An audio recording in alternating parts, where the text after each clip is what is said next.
Good evening, everyone, and welcome to another session of the Beyond Access series. Tonight, we're once again joined by Lavinia Mancuso, Executive Director of Everyone Reading, who's going to be talking to us about conversations in print and getting children to read and write on their own. It's always easy to force a kid to read or write, but it's really impressive when you can get a kid to want to read and write on their own. So really looking forward to that presentation. Tonight, as in every night, you all have the ability to ask your questions using the Q&A function. So on your screen, feel free to use that function and type in your questions throughout the session. We've also dedicated some time towards the end to go over the questions live. Tonight, we're only going to be answering questions around Lavinia's presentation, but if you have other questions related that are specific to your child, feel free to ask them and we will flag them for our team tomorrow morning. I think those are all the announcements to share today. It's good to see all of you back and joining us. And so without any further ado, I'm going to hand it over to Lavinia. Good evening, Lavinia. Good evening, and it's so great to see you. And I think actually it's probably time to share my screen. But I want to mention that I am so happy that the closed captioning is available, because the first thing I'm going to tell parents to do is put the captions on their screen, because then nobody can resist reading. That's it. You see the people speaking and you read what they say.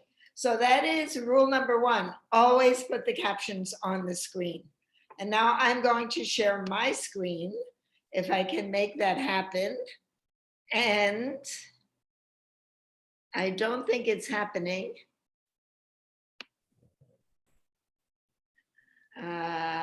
Let's see. I'm going to share this. Ah, yes, there it is. It's happening. We see it. How great. So, but I have to go back up to the very top. Okay, so here we are for our next Beyond Access and a conversation in print, getting children to read and write on their own. I want to remind all parents that you are parents. You have the hardest job. You should not try to be police officers or teachers or students. Don't do your kids' homework. Then the teacher will never know if the lesson was a success. So here we have the modalities of language: listening, speaking, reading, and writing. Now, all humans, unless they have particular impairments with hearing or, musculature, listen and speak naturally. And reading and writing have to be taught, but they have to become as natural as speaking, because you can't slow down to say, I have to write or I have to read. You just have to do it as part of your life. And so that's what schools are trying to get kids to do. And the best place to do it is at home. So the reason to get kids to read and write naturally is you want those skills to be stored in their long-term memory, so that when they're doing something, all they have to think about is what they're doing, and not, oh, I have to write this letter. And that comes with practice. It comes with good teaching, and it comes with lots and lots of practice. I highly recommend the film King Richard, because you can see what Serena and Venus's father did to make them great tennis players. Explicit instruction and lots and lots and lots of practice. Now, the instruction should be coming in school, but practice can be done most effectively at home. And it doesn't have to be grueling. I told you, put the captions on the screen, then kids will read just when they're looking. We have to communicate to kids that reading and writing are communication. You're reading this PowerPoint, and I'm talking to you, and we're communicating. And then we want to have kids at home read and write for the same reasons that we do, right? We want them to just do it. And another thing that's very important, reading is reading, text is text. It doesn't have to be in a book. It doesn't have to be serious. It just has to be practice. You can practice on the street. Let's read the street signs. Let's read the signs in the windows. Let's read this thing about the bus stop being changed. Ooh. And so that's what we have to get kids to do, to make reading just a natural part of their life. And then the same with writing. Human beings have been writing forever. You know, those cave paintings, we don't know what they are. Are they like art, or are they warnings like, don't mess with that animal? And then pictures tell stories. Get kids to draw and then to talk about their pictures. And you don't always have to write in full sentences and paragraphs. We don't do that. We just write notes, except if we want to write in full sentences and paragraphs. We have to give kids those options. And then I always recommend, Joan Didion was a journalist and an author in the second half of the 20th century. And like all journalists, she wrote very fast. Remember, the New York Times is being written now. Journalists write fast. And they don't sweat over graphic organizers. They have to write fast. Anyway, so this is how Joan Didion described her writing process. She said, I think, and that is very important, get kids to write things in their heads. I write a lot of my stuff on the bus. I say, oh, I have to write this. Let me think about it. So you do your writing in your head, and then you say it out loud. See if it sounds right. And then you write it down, and then everybody, all editors agree that you should read it out loud. And my friend who's a journalist says we should read every text, every email, everything, and we will catch all the mistakes. And you can see that with little kids. They'll say, oh, I left out a word. Oh, I left out a letter. Or too many ands. And one of the things for reading at home, in school, you have to read what the teacher tells you. At home, you can read anything you want. And I would suggest that when the libraries are open, you take your child. They have very liberal withdrawal policies. Take out a whole bunch of books that your kid picks, and let your child read as far as if the book isn't good. You don't have to continue. Home is not school, and your objective is just to make reading a natural process, not to make it any particular kind of assignment. I advise against doing your child's homework, but there are times when time is of the essence and you just have to get it done. So read the assignment aloud to your child.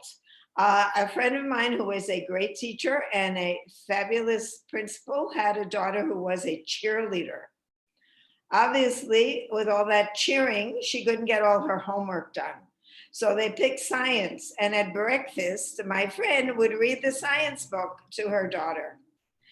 The kid did fine in science because she heard it and she knew it, and in school she did some reading. So that is a judicious way of taking care of too much homework. And then this is the most important thing. You are your child's best model. So make sure your child sees you reading and hears you reading and sees you writing. And, you may want to say, oh, I'm writing this to Aunt Betty. What do you think I should say? And when I was a kid, my mother used to read, and she never read to us, but she would read things out loud. So my father would be watching quietly a baseball game, and my mother would say, Frank, listen to this. And she'd read something from the newspaper. Now, I'm sure my father was not even listening, but we were. And we said, oh, that's interesting. And then you can trick your child into reading for you, especially like those little tiny labels. You can say, I forgot my glasses, I can't read that. And another friend's mother tried to trick them into reading for her by saying, you know, I can't read English. But then they found that she could, so she had to do the glasses trick. But to try to get your kids to read with you, for you, without you, just get them reading, whatever. And then if you want to read together, you have to pick a good text. And you should model reading from left to right. If there's a tricky word that you'd like to show how it should be sounded out, you can sound it out. But you want your child to be successful. The best way to get kids to read is to make them successful, to let them read things that they can read. Obviously, if the book is too hard, you're not going to continue. So, and the research is, it doesn't matter. Eyes on the text. The more you read of anything, anything will make you a better reader. So I'm going to tell you a little story about my favorite book. I used to love Madeline for two reasons. I like Madeline personally. And when I was a principal, and God forbid it was pouring down rain, I knew I could get those kindergarten, first and second graders locked up in the auditorium with me to watch Madeline videos. Now I love Madeline so much that in summer camp, my son made me a Madeline pin.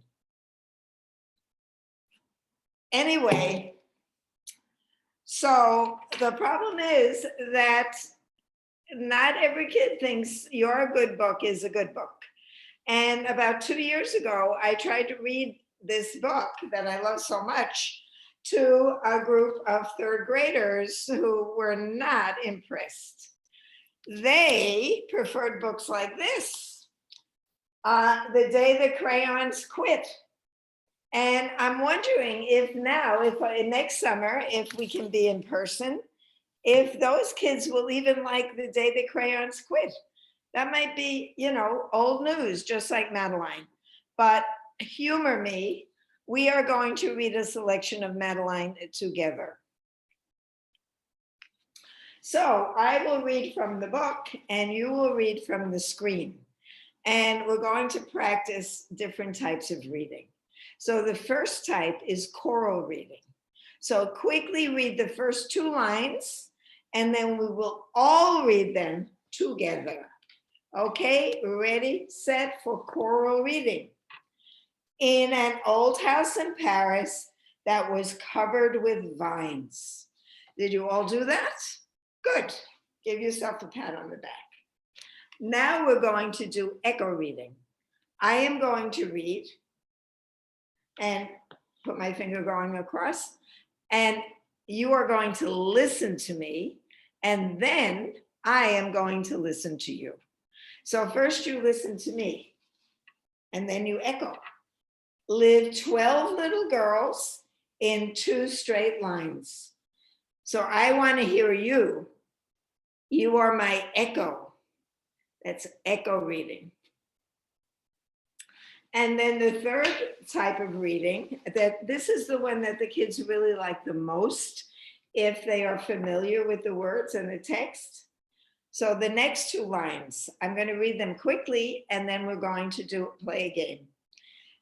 They left the house at 9:30 in 2 straight lines, in rain or shine. Now I am going to read these same 2 lines, but I am going to leave out a word, just one word, and you have to put that word in. Ready? They left at 9:30 in 2 lines, in rain or, I hope you fill them in.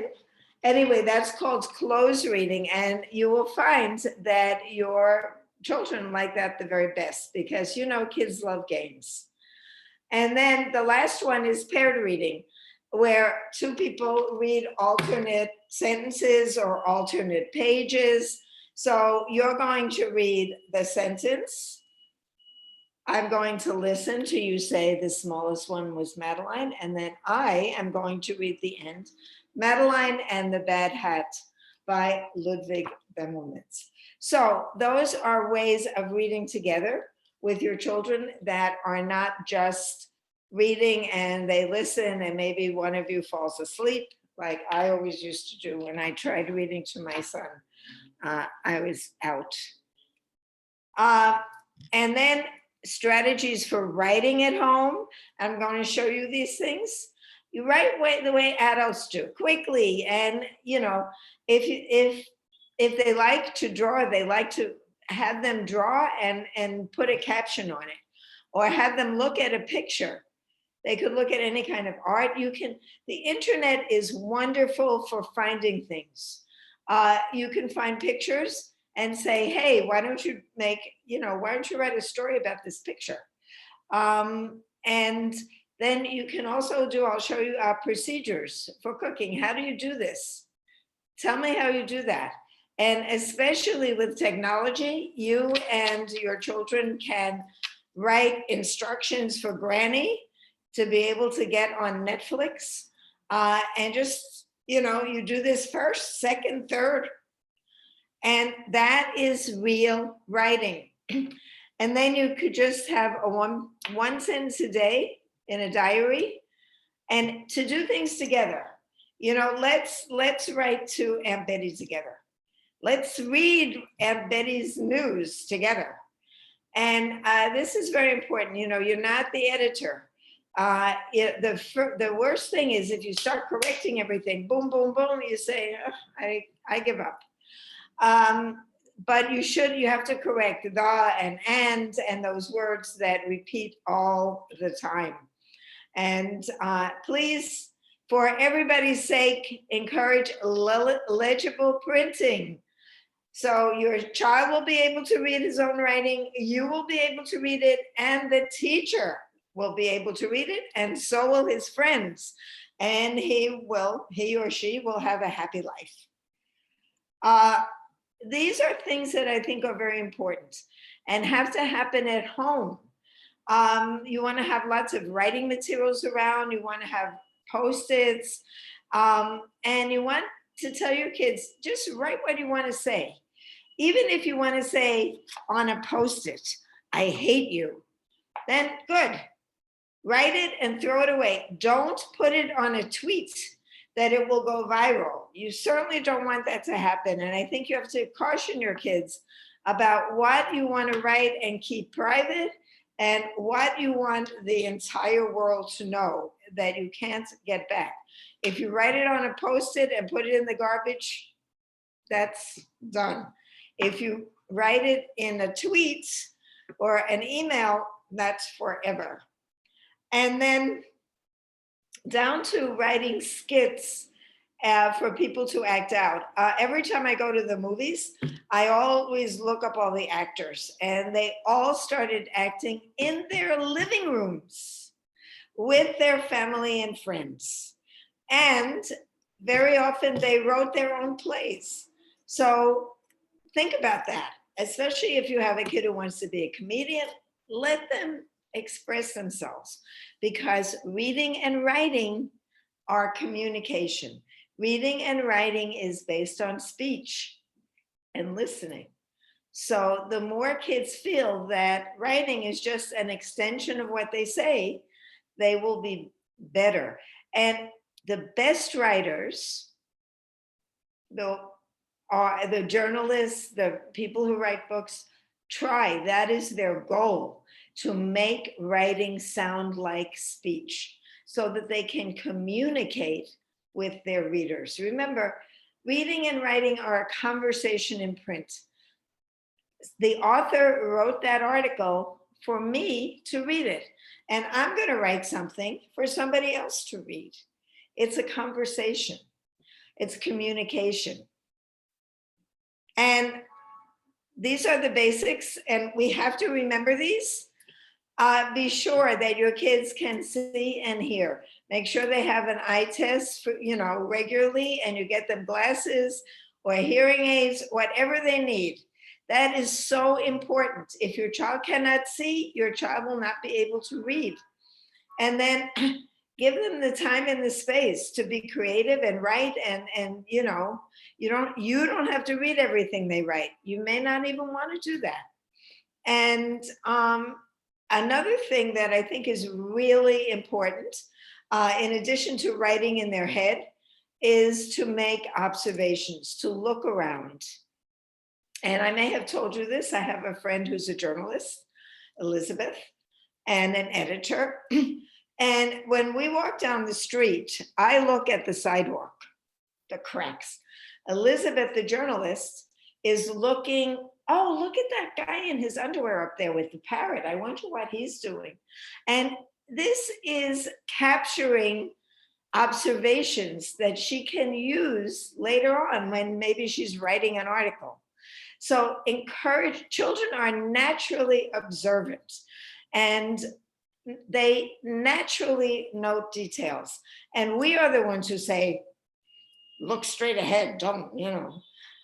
We kind of squash those tendencies. But if you want your kid to be a good writer, you have to encourage observation and encourage talking about little things as well as big things. So that's it. If you have any questions, put them in the chat. Here's my contact information. Here's Jose's contact information. And now I want to show you, I always say, you know, you are the model. Now, my son is 33 years old and he is long gone, but I'm going to show you what I've been reading. And that was kind of what his model was long ago. I have to confess that I don't read a lot of books, but I do a lot of reading. So I am going to switch, fingers crossed, to another device here. And we'll see if this works.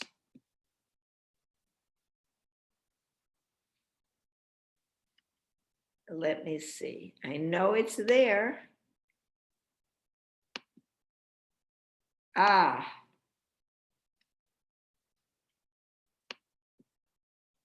Yes, there it is.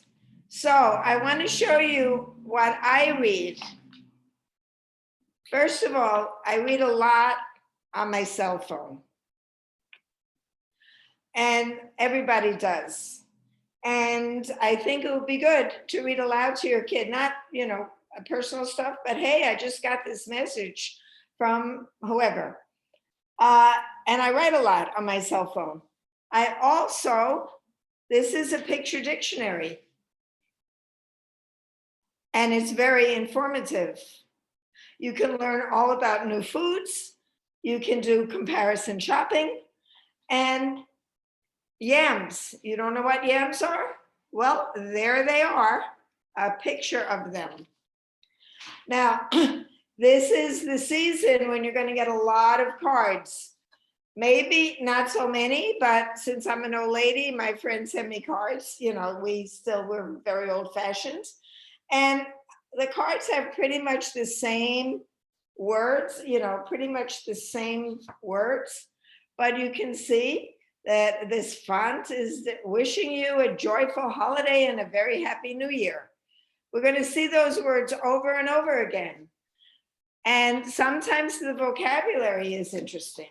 Look at this, sweet tidings. Do you use the word tidings regularly? No, but from Christmas songs and Christmas carols and Christmas cards, you can get a whole new vocabulary. And here we have, may all the little joys of the season delight you and yours this Christmas. A different font, a different art. And then we have this.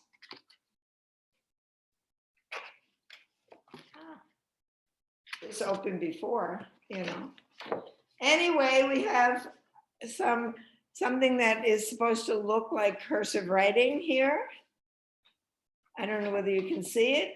Holiday greetings and all good wishes for a wonderful new year. And then a long note by the person who sent me the card. So if you're getting cards for any holiday, share them with your kids. Also, you get 1 million catalogs this time of year. Look at your mail. Your mail is like a library. So my son was tremendously interested in cars. He's been out of the house for at least 10 years, but we still get these car catalogs. That's a picture dictionary. You can find out all these models. Here's another catalog. Here's a food catalog. And I really eat a lot of sweets, so I have all these candy wrappers. So I want to tell you about my friend's grandsons. My friend's son-in-law is very health conscious, and he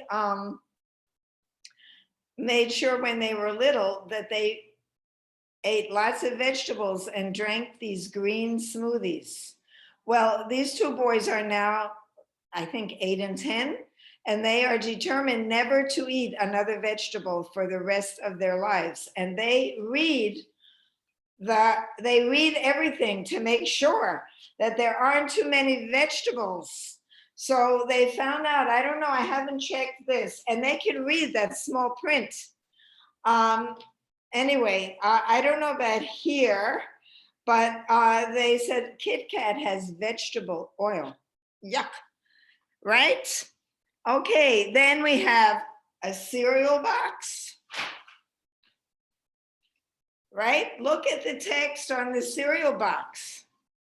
So when you're eating breakfast, you can have a little reading experience. Then, of course, I read the newspaper online, even though I also read it in paper. But I don't know, you just like to do everything both. Now here, with newspapers, you can have your child play a little game. You want them to be able to recognize common words like the. So have your kid just look through here and put a circle around all the thes. Or maybe you want them to look for and, or maybe you want them to look for a particular letter like B. If they're having trouble with B's and D's, have them search and circle only the B's or only the D's or whatever you want. But try to make everything a game. And then cookbooks are terrific. And when your kids can read, you can make them read the recipe to you. Otherwise, I mean, there are so many things you can do to make this a game if your kid would like to play, and they'll learn about all different foods. Say, okay, how much olive oil do I need? A half a cup. You know, have the kid hold the cookbook. How many garlic cloves do I need? Oh, do I have to chop them? And, you know, it's all in the cookbook. Now, I told you I don't read a lot of books. I do read a lot of magazines. So here's one. And then, you know, my English is good. My Spanish is fading. So I get a very easy one, People en Español. And then this is very heavy, but it's very dense. It's not heavy. It's just very good writing, but a lot of it. Why do I read this? Because my friend keeps giving me a subscription and she always asks about certain articles. So I try to keep up. So that's the reading I do. That's the kind of reading model I was for my son. And reading is all around us. And the more you can like make it just a natural part of life, just the way you speak, you read. And then I read a lot of grown-up magazines, but there are a lot of kiddie magazines. There's Time for Kids, there's National Geographic, there's Scholastic. Maybe a holiday gift would be a magazine subscription. You know, that makes the mail exciting. You get your magazine. And then there are so many, there are online magazines for children and books that you can turn the pages online and actually read it and also hear it. So, I mean, the internet is neither good nor evil. It really is the finger on the button that makes the difference. So I have a few more minutes. So I'm going to talk a little bit about writing. And, I don't like to tell people to buy stuff. You know that. But if you are disposed to buying something, I would buy a dry erase board and different colored markers, dry erase markers, because there's so many things you can do with a dry erase board, and then you just get rid of it. So when kids are little, they like to draw all over, like on the wall. And if you can confine them to drawing on a dry erase board, then you can turn their writing into a story. So here we have, oh my goodness, what's going on here? Is that a storm? Let's write storm. Or, where is that in the sky? You want to write sky?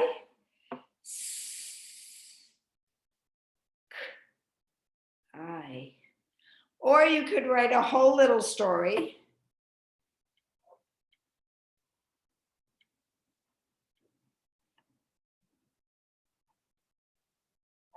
Who is this? Who's this person that you just draw? You just drew somebody living here. Who is that? Oh, that's mom. Let's write mom. You want to write a little story about mom? What's going on here? Tell me a sentence. Mom is in the storm. And then we have to have some rain on mom, right? Anyway, you better believe that your child will be able to read mom and mom is in the storm and these words because they said those words. You might have written them, but those words came out of their heads and their mouths. And that's how you get kids to understand that whatever they say can be turned into writing. Now, another thing I do is I do the crossword puzzle. And kids love word games. Kids love games, you know that. But they only love games that they can win. And we are the same way. So I love the crossword puzzle on Monday, Tuesday, and Wednesday is easy as pie. I have one blank space here. I have to look that up. Thursday, Friday, and Saturday get much harder, and I am not as enthusiastic about those days. And so the same with kids, but there are so many word games that you can play if you want. Here's an easy one, and also there are word games on the internet. They're called word ladders, word games. Everything is there, and everything is free. So let's play a word game. Of course, I have a cheater here. It's not coming out of my head. So here is the word top, right? And so change one letter and make that word mop. So what are we going to do? And you should have your kids do this, or they can dictate it to you. We changed the T for an M. We have mop. Okay, let's change one letter and make it into map.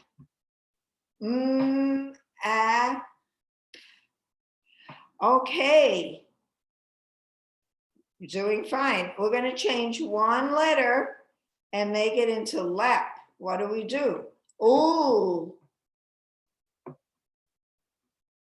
Lap. Now we're going to add one letter to make slap. What letter we're going to add and where are we going to put it? You said S. So we're going to put it here, here, here. Yeah, we're going to put it here. And now we have to add one letter to make the word slaps. What is that letter? Oh, where are we going to put it? Over here. So that's a little word game that you can make up, or you can get on the internet, or you could just start like this. And, you know, it's like hangman. Just try to add letters to make words. So that's a little kiddie version of of a crossword puzzle that you can do if your kids like to do it. So now I want to show you about writing. First of all, why should you have to write with a pencil? When it's so much fun, it's much more fun to write with a gold pen or a pink pen or a sparkly pen. I don't have any sparkly pens. In our tutoring program, it was a game changer. Instead of writing with pencils that they kept erasing, we had these sparkly pens. And so their handwriting improved and their erasing stopped. We said, just cross it out. That's what grown-ups do. Cross it out. Erasing takes time and it's no fun. Then you have to start all over.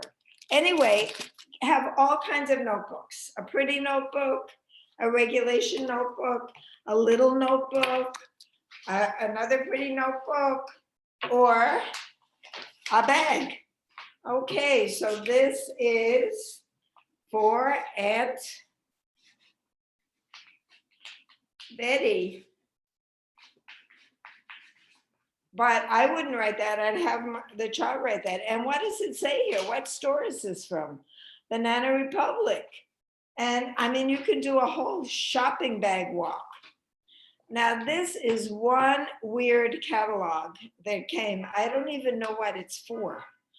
But they have some very odd pictures that might tell stories. So I could use this just to say, so what do you think is going on here? What do you think is going on there? The text is very tiny up there and it doesn't tell much. It says, by Rado Holiday Landscape, artwork by Hank Gruner. So what do you think is going on here? Look at this. Are those houses? And then what is this? And have your kid write a story about that. I just got this magazine and this would be a great picture for a kid to write a story about. Here's Santa Claus pulling this barge into the mooring. I mean, so what's on this barge? Are they toys? What's going on here? This doesn't look like the North Pole to me. And now, I mean, Santa is everywhere and letters to Santa can be written every single day. You could write a letter. Why don't you write a letter to Santa? I'm sure you have things you want. And so do your children. Or write a letter to anyone. You could even put it in a bottle and throw it in the river. And see, there are times if you put your address, people will find the bottle and get in touch with you. So, I mean, there are so many ways to convince kids to read and write, but the goal is not the great American novel. The goal is that kids feel that reading and writing is just like listening and speaking. You want to write? Write. Always have Post-its around. So here, I wrote a little note to myself. But this, I mean, Post-its are great. You write something, you put it up, and then you throw it out. So that's my story. And I think we have some time for questions. We do have some time for questions. So folks, feel free to write in your questions. While folks are entering their questions, Lavinia, I was listening, and there's a couple of things that you said that I loved. And so you said, home is not school. And I think sometimes when we think about these things, we're thinking about them in the sense of bolstering what's happening in school and learning. But if we just take a step back and realize that you need to read just to live, that's actually very helpful for folks. So I And thought that was great. you don't just read in school, you read everywhere. I think someone is delivering something, but I am not going to pay attention to that.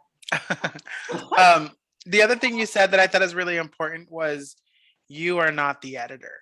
When talking to families, and I think that there are times where we are the editor, but it's important to recognize that that's not always the time. Sometimes it's good just to make sure that your child has the urge to write something, and maybe it's enough reward to not be the editor that time.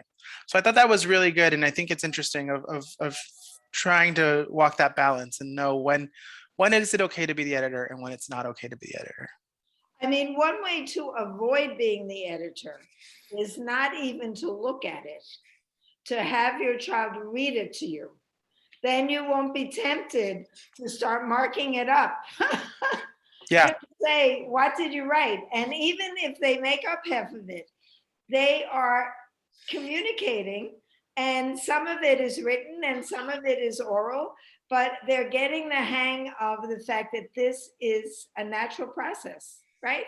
Yeah. That you have an idea, write it down. You have an idea, say it out. You want to put on a show? Mom is the best audience, right? And think about all those actors and think about just how important, acting and comedy is in our lives. Absolutely.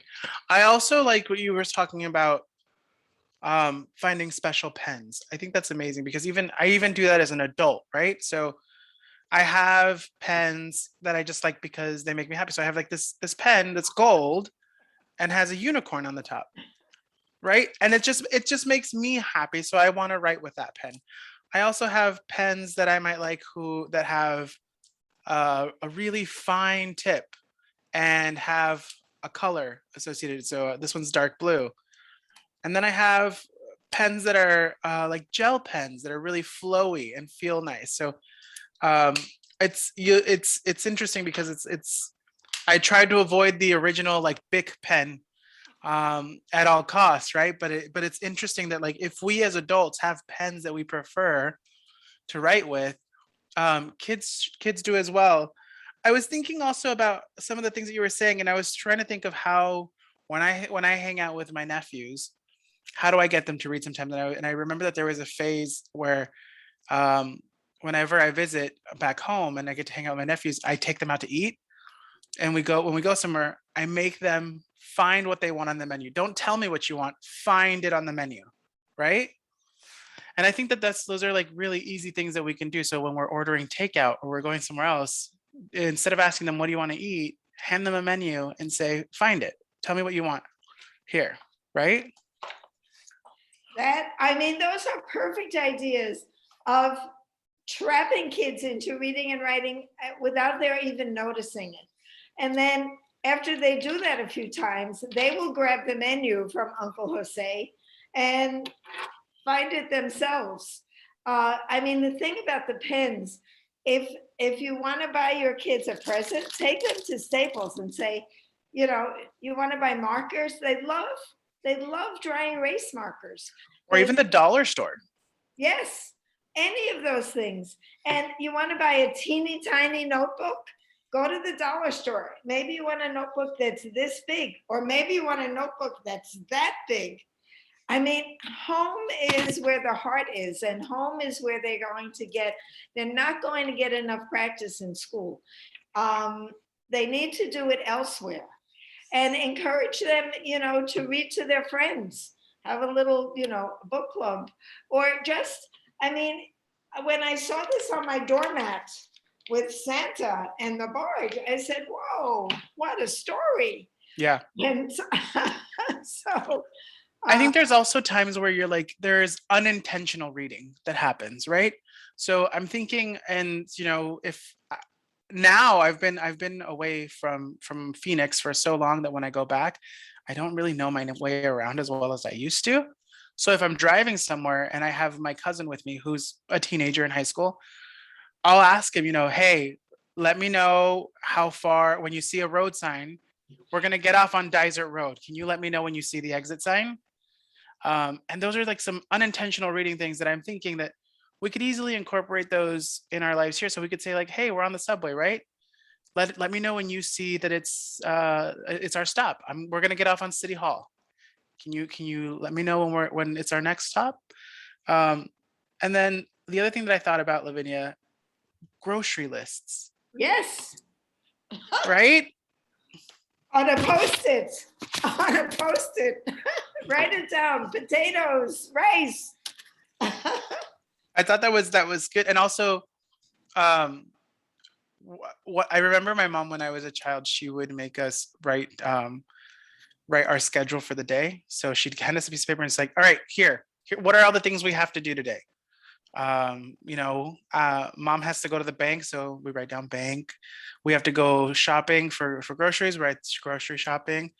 All right, what's one thing that you want to do today? Oh, I want McDonald's, so I write McDonald's, right? There's so many ways that we can just focus in doing this and just thinking of how we live life instead of thinking, let's teach my child to read and write. So you are the models, right? And so, I mean, I don't know, Jose, if your mother ripped those notes away from you and said, oh, no, you spelled this wrong. Or she just said, Jose, what's on that list? Read it back to me. Yeah. In all fairness, mom struggled with English, so she wouldn't know if I spelled it right or wrong. So I think that helped to my advantage. But I do know that my mom would ask me when she didn't know what I meant, what I wrote down, she would say, hey, what's this word? And maybe that's a good thing to do with our kids, right? When you don't recognize a word that your child has written, you can't read it and you think it's spelled wrong. Just ask them, hey, what's this word? Yeah. Yeah.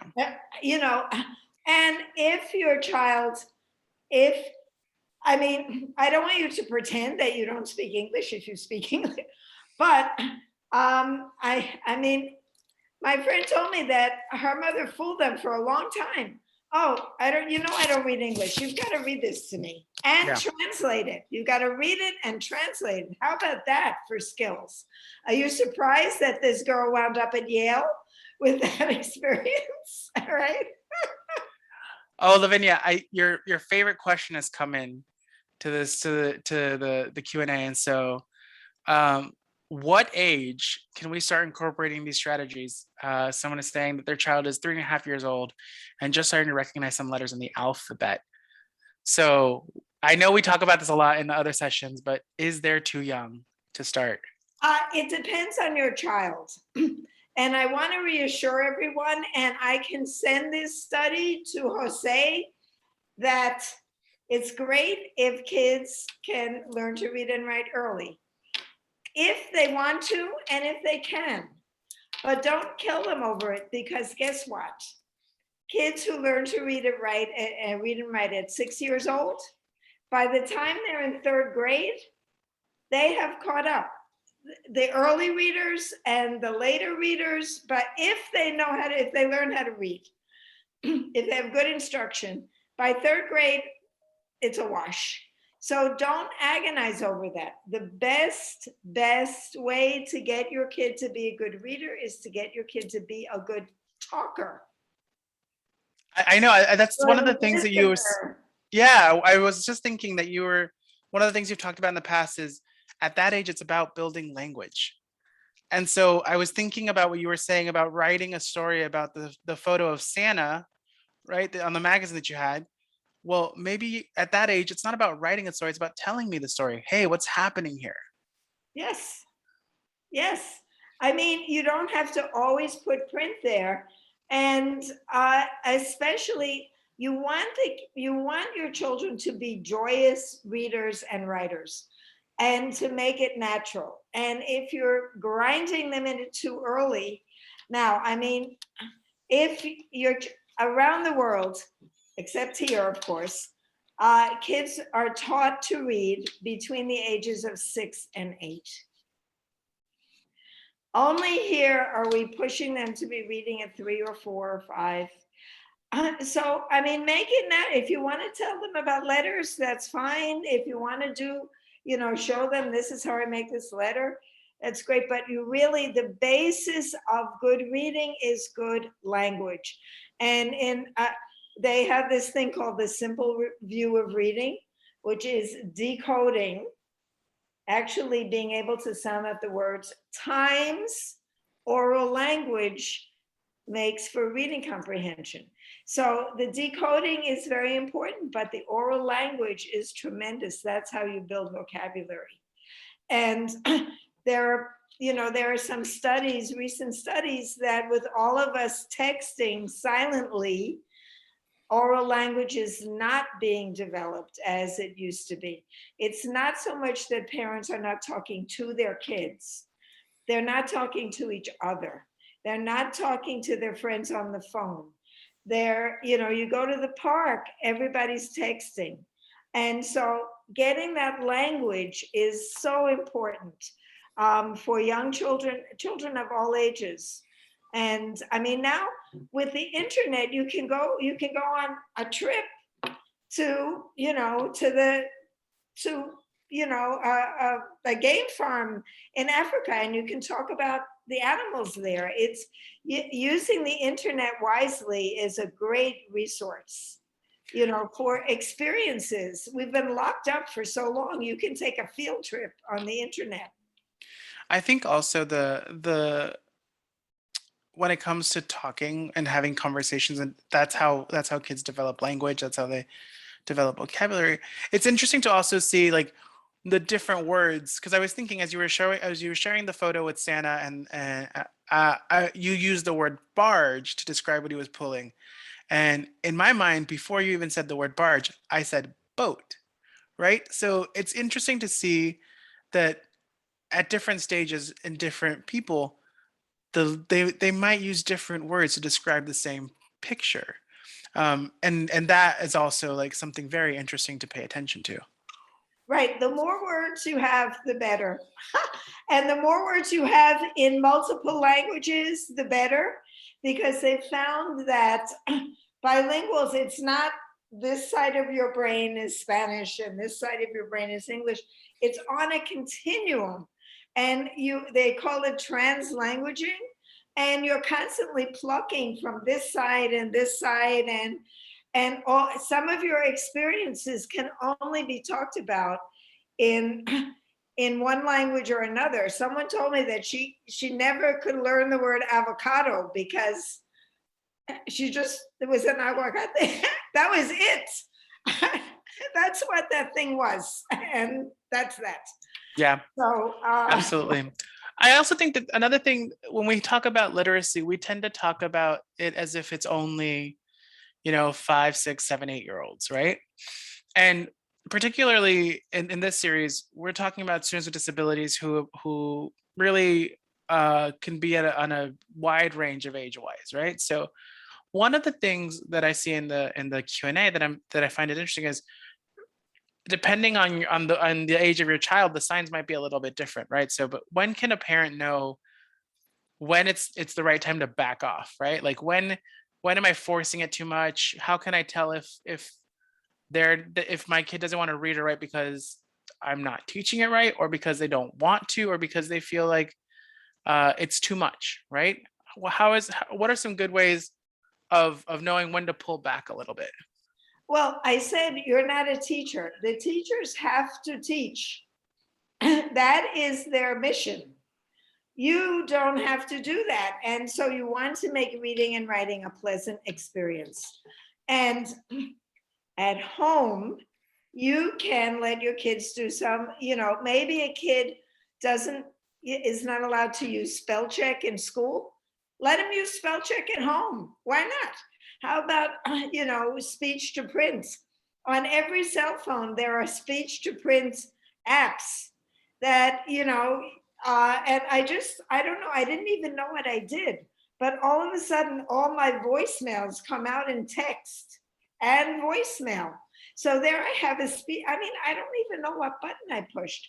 So you can do that at home to make speech to print. So what your child says into the cell phone can come out written. And I mean, that may not be allowable in school unless he has a particular thing on his IEP, but home is the DMZ. You can do anything you want at home, right? Spell check, speech to print, drawing. And drawing is not, knowing how to draw is a marketable skill. Let's not forget that. Absolutely. Lavinia, thanks so much for joining us again. And thank you for really pushing forward like these last 3 weeks. We're wrapping up our literacy segment for this part of the year, but I'm pretty sure we'll have you back soon to talk about other reading and writing tips and tools. So I just want to say thank you so much for all of the presentations and for bringing us into writing, into keyboarding, into reading. We really appreciate you being here. And thank you, parents. I have one child, and that was harder than being a principal. I've told Jose, when I was at work, one dirty look could stop 500 kids dead in their tracks. A dirty look with my son, what's a dirty look? So just be a good parent and let the school do the teaching. You do the practice, okay? And go watch King Richard. That's a formidable parent, but he's following the rules. Good instruction and lots of correct practice and having fun. Important. Thanks so much. All right, folks. So this wraps up our literacy segment. And next week, we're really excited to start off our autism spectrum disorder segment. We're going to have 3 weeks with Rethink, who's going to talk to us about different ways to support students on the spectrum. So please stay tuned to get more information about that via our emails and forward that to any friends who you might know who might be interested in it. We'll have more information for you on that soon. So until next time, have a great night, everyone, and I will talk to you all soon. Bye. Happy holidays. Bye-bye.